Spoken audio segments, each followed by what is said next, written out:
உட்காந்தோன்னா நம்ம கன்னிமலை கணபதி அவர் வெள்ளிக்கிரீடம் இருக்கு, அரும்புகள் நிறைய இருக்கு. அவரே தன் துடுக்கையாக அள்ளி சந்தோஷமா அள்ளி மேலே போட்டுக்கிற மாதிரி ஒரு காட்சி. அடுத்த காட்சி வந்து சிவபீடத்தில் இருந்து நீங்கள் வெளியில் வந்து இங்கிட்ட அகத்தியர் இருக்கார் ஃபோட்டோ, அந்த பக்கம் நீங்கள் உட்காடுறீங்க, உங்கள் பக்கத்தில் நான் உட்கார்ற மாதிரி இந்த பக்கம் பார்த்து வடக்கு பார்த்து உட்கார மாதிரி காட்சி. மூணாவது காட்சி வந்து வேளா வரிசையாக ஒரு இதில் வேளா வரிசையாக இருக்கிற மாதிரி ஒரு காட்சி. மூணு இடத்துலையா? ஆமாம், ஒரு இடத்துல இது அழகாக வரிசையாக இருக்கிற மாதிரி ஒரு காட்சி. இந்த மூணு காட்சியும் நம்ம திருவடிகளை சமர்ப்பணம் பண்ணுறோம். ஓம் அகதி சாயனம். ஓம் அகதி சாயனம்.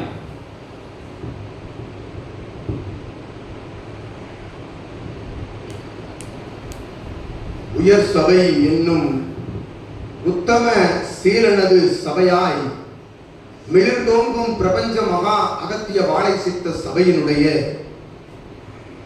சீடனாக சீடர்களாக வளம் வருகின்ற யாவருக்குள்ளும் தவ காலங்களில் தியான காலங்களில் வருகின்ற நற்காட்சிகளின் ஒரு நிலை கொண்ட தொகுப்பு நிலையாய் காட்சிகள் கண்ட சித்தனே அகத்தியில் பார்த்து. ஓம் அகதி சாயனம். இது உயர் ஞானம் என்னும் உத்தம நிலைதனை பறைசாற்றுகின்ற சபை. இதில் இவன் உரைத்தான், கிழிய நிலைகளுக்கு எங்களுக்கு சித்தர்களுக்கு தேவர்களுக்கு இறை நிலை கொண்ட உயர் ஞானிகளுக்கு தேவையில்லை. கிரிய நிலைகள் வந்து அமர்கின்ற சபை தொடர்பாளர்கள் அவர்கள் வணங்குவதற்கு ஒரு தளம், அவர்கள் வணங்குவதற்கு ஒரு தளம் வேண்டும், தட வேண்டும் என்பதற்காக உருவாக்கப்பட்ட நிலை என்று உரைத்தான். அவர்கள் உணர்கின்ற பொழுது அவர்கள் வணங்குகின்ற தடமும் தலமும் உயர் கிரிய நிலையும் சிவசபை ஆசானுக்குள் அமிழ்ந்திருக்கின்றது என்ற அகத்தியம் நாம் ஊர்ஜிதப்படுத்துகின்றோம். மற்றொரு முறை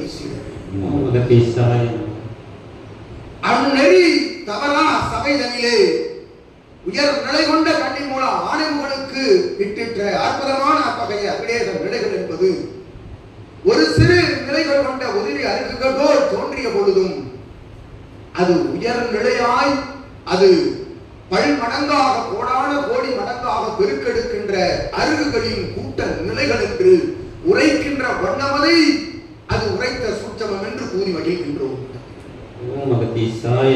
அவ்வருகு நிலைகளை எடுத்து தன்னகம் வைத்துக் கொள்கின்ற பொழுது தன் சரீரம் முழுவதும் விட்டுக் கொள்கின்ற பொழுது கன்னிமூல ஆணைகளுக்குள் அமர்ந்திருக்கும் சிவசபை ஆசானுக்கும் ஆதி கைலாய சிவசூட்சமன் நூலுக்கும் அது நெற்றி பொட்டிலே தாங்கி இருக்கின்ற சபைக்கும் அது ஆராதனை செய்கின்றது என்று உரைக்கின்றோம்.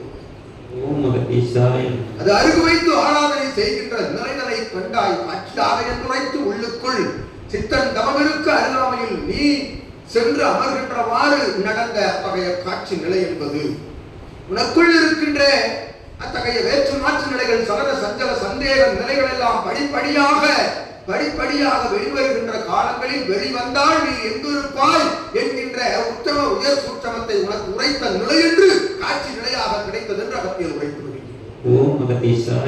அந்நிலை கொண்டு வேல்கள் எல்லாம் கூட்டமாக இருந்த நிலை அது எவ்வேறு ஆற்றல் கொண்டு சங்கார நிலைகளுக்குள் சித்தன் கரங்களில் இருந்து பிரபஞ்ச மகா சபையின் இயல்பு படிமரத்தின் மூலமாக சுற்றமாய் பகிரப்பட்ட வேல்கள் எல்லாம் அத்துணை கோடி ரோகங்களுக்கும் சென்று அது தன் பணியை ஆற்றிவிட்டு திரும்பி வந்த வேல்கள் அல்ல, மேலும் பணியாற்றுவதற்காக இங்கிருந்து புறப்பட தயாராக இருக்கின்ற வேல்களை கண்டாய் என்று அவர்கள் உரைத்து மகிழ்ந்து அமர்ந்து ஆசி கூறி வழங்கி அமர்கின்றோம் சீடனே. ஓம் அகதி சாயனம். ஓம் அகதி சாயனம்.